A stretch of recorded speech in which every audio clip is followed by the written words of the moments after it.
English comprehension. Do you usually run out of time when you're doing comprehension? Do you find that you get stuck and you're not sure how much to write for an answer, and then it just goes pear-shaped and then you run out of time again? Or do you just feel like you're not really sure about what you're doing and you just need somebody to just explain it in just a simple, straightforward way so that you can just get on with the job of being amazing at English comprehension? Is that you? Well, keep watching.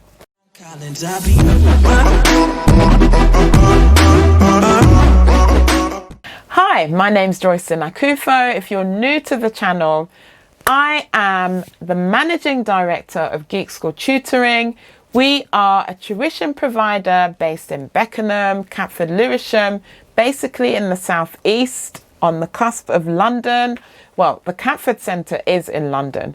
Anyway, we also provide online tuition. So if you're looking for 11 plus maths, English or science tuition from a reputable tuition provider, head over to geekschool.co.uk, get in touch with us, and we will put you on the right track to success, or your child on the right track to success. So before we carry on with this amazing video, please remember to like this video, subscribe to the channel and turn on the notifications so that you will get notified every time a new Geek School video goes up. Enjoy! So, English comprehension, how do we do it? First thing that you need to do when you get the paper is to go through the paper. Have a look at the paper, every side of the paper, get an idea of how many questions there are, how long the passage is, and make sure you're checking all the sides so that mentally you can stay on track in terms of time, because you know that, okay, there are 5 sides to this, 6 sides, or 2, 3 sides, whatever the case may be. You have got a holistic view, a real overview of how much you need to complete. That's the first step. Now, after that, before you start reading the passage, skim through the questions so that you have an idea of the things that you need to take a note of when you read the passage. And I say skim because you're not reading the questions to memorize them. That's why they're there. You need to read them and answer them. Don't try and memorize the questions. And then I have to say something that is really important. Do not fall into the trap of stopping your reading midway and going to answer question 13 because you think you remember that you've seen the answer when you're only like 2 paragraphs into 10 paragraphs worth of text. Please don't do that. Please don't. Why? It's not because I'm being pedantic and want everything to be done in a particular order. However, sometimes there might be extra bits of information further down the passage, and it's more relevant to the context of the question being set, but you've rushed on to do that question and you're going to miss it. And often the time isn't there to then go back and start changing things, etc., etc. So please don't do that. Okay, so now that, well, that wasn't a telling off. Honestly, it wasn't a telling off. But now that we've overcome that hurdle, I want you to see the passage that you're reading as a sequence of events, okay? And generally, the questions are also in a sequence. So this is what usually happens. The things that are going on in paragraph 1 are often asked about for questions 1, 2, and so on. It generally flows in sequence, but then there'll be the odd question here and there, maybe asking about, you know, what's a noun? Which of these in line 52 is a noun? You know, those types of grammar-based questions and so on. but generally it's in a sequence. This is really important because if you've are then going back to the passage and you're a bit confused about where to look, if you're still trying to answer question 1, go right to the top of the passage. It's more likely to be there. And then there's something that I forgot to mention. Annotate. Okay, so what does that mean? It's basically writing little notes. Please don't start writing detailed notes about how you feel about the passage, etc., when you annotate. No. What we're basically going to do is annotate things like if you've seen a simile and you know that the questions ask something about simile because you've skimmed them before, remember? Write simile next to it. Underline key bits of information. Usually dates, numbers, and so on are asked about in the questions if they're mentioned. But please don't get into the habit, like I've seen students do, the minute you mention underlining or highlighting, don't get tempted to colour in. And I mean colour in, honestly. When you highlight, it's supposed to pick out key bits of information. It's not an art test where you show how beautifully you can colour in just about every line in the passage.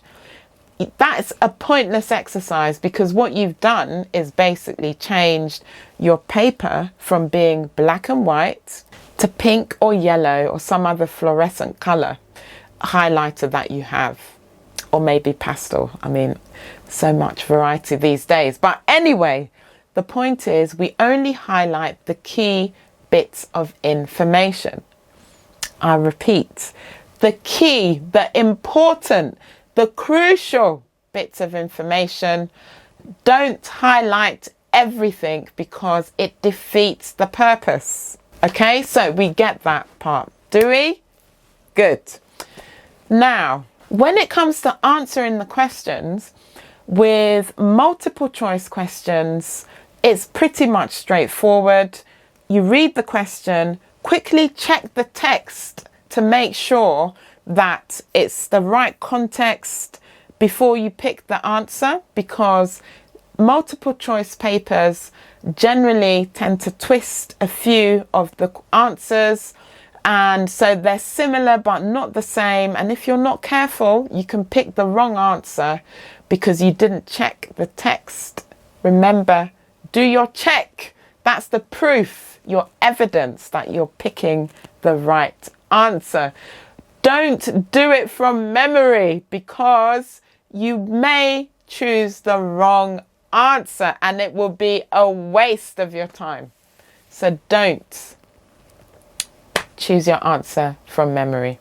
Okay, so now we go on to the number of marks. Okay, so 1 mark questions, just a simple 1 mark type answer. In other words, generally they're like 1 line, you know. Who is Mrs. Smith? Mrs. Smith is the teacher of 5M. Boom. Okay, notice that was a full sentence.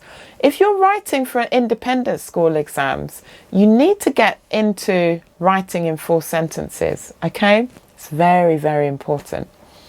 Now, if it's 2 marks, generally the question may ask you to provide 2 bits of information, 2 supporting pieces of information, or give 2 examples of something. If not, you give your answer, you explain it, and you must give your evidence. Well, actually, it's give your point, give your evidence, your quote, and then explain. So we use the term P. Yes, as in not the green round thing, the veg, no. As in what happens when you drink lots of water, P. P-E-E stands for point, evidence, explanation. And that structure will help you answer the question fully, okay? There are lots of other variants, peel, and so many other, petal, and so on. Effectively, answer the question, give the evidence, the quote that says your answer is correct, and then explain it. Okay? Now, for the big markers, they'll often tell you how many bits of information or how many answers they want in the answer. And so if you stick with that, you're good. But if they don't, they generally want you to use P, and each usage of P is usually worth about 2 marks. Okay, so on a 6 marker where you're not asked for 6 pieces of information, you would generally provide 3 pieces of information, the quote to support your answer, and then the evidence. Sorry, that is the quote, and then your explanation. Okay, always explain, okay? So that's how to get your maximum scores. It's how to win at comprehension. Now, finally, you know, when you're doing a test or an exam, there's just so much adrenaline pumping, the body is doing so much, and you can think you've written something perfectly and actually you haven't. Maybe you've missed an apostrophe where it's needed, a comma, or misspelled something. Basically, you need to check your writing. Now, there are 2 kinds of people generally. You've got the ones who hate reading through their work, and then the ones who don't mind reading through, but generally run out of time. So I've got a technique for both.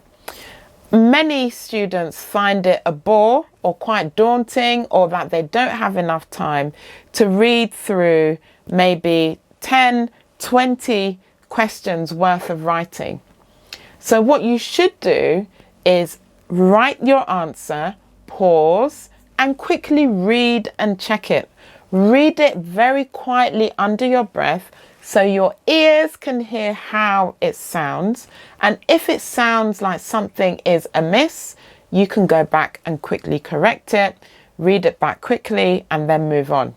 That is quite a fast process if you train yourself to get into the habit of checking in that way. And you'll find that you'll pick up a lot of spelling mistakes so you don't get marked down or lose marks. Now, spelling mistakes, this is such a bugbear for me. I'm just trying to stay very calm. As I describe this, I'm trying to stay as calm as possible. There really is no excuse to misspell the names of people, places, or things if they're mentioned in the passage. Please check the spelling in the passage. And I've seen it so many times where students misspell something, a word that's used in the question. I mean, it's right there above the empty lines that you're about to write on. Just check the spelling. Check the spelling. Please, I implore you. Check the spellings. Checking spelling is crucial. And then finally, the handwriting.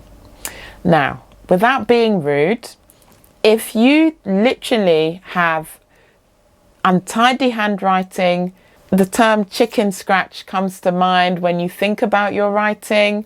You know, it's often difficult for those around you to read your writing. You need to fix it. Pick your favorite book and just copy a paragraph out of it slowly, carefully, every day. Just one short paragraph, and deliberately go out of your way to make sure that every letter is legible. And on the note of letters, if you write cursive, as in joint up writing, please release yourself from the restrictive thinking of having to join every single letter in the word together. That is not how we do cursive. For example, capital letters are not joined up to the rest of the word. And there are instances when you write cursive where you need to take a break because there isn't a natural joining of those letters. It doesn't mean you leave a gap and make it look like it's a new word. It just means you shouldn't force it, because sometimes it then creates the appearance of a different letter, which would then make it seem like you've misspelt the word, which would then result in maybe being marked down. Okay. And on the note of cursive, be careful with the loops. You know, I've seen students write letters where the loop doesn't go back over the letter, and so it looks like a different word altogether in general, or the letter looks completely like a different letter. One howler is A's. You know, the top needs to be fully closed, so you go round, up and down again. But sometimes in the rush, students leave a small gap, and sometimes the gap isn't too small, so it ends up looking like a U, for example.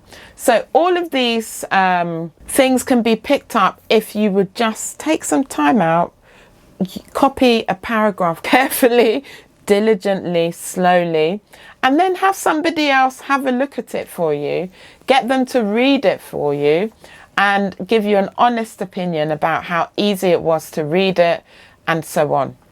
So those are my tips for English comprehension. I mean, it's covered everything, handwriting, everything, but these are things that I see a lot in students' papers, and I just want to help the world. I really do. One video at a time, literally helping humankind.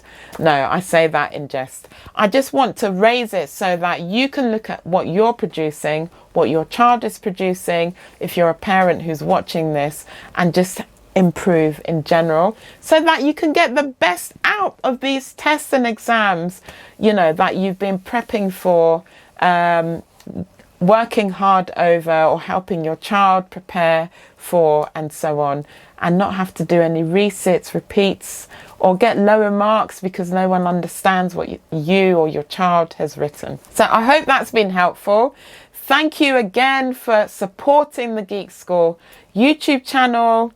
Please remember to subscribe to the channel and then turn on the notifications so that you can get an alert from YouTube when a new video goes up.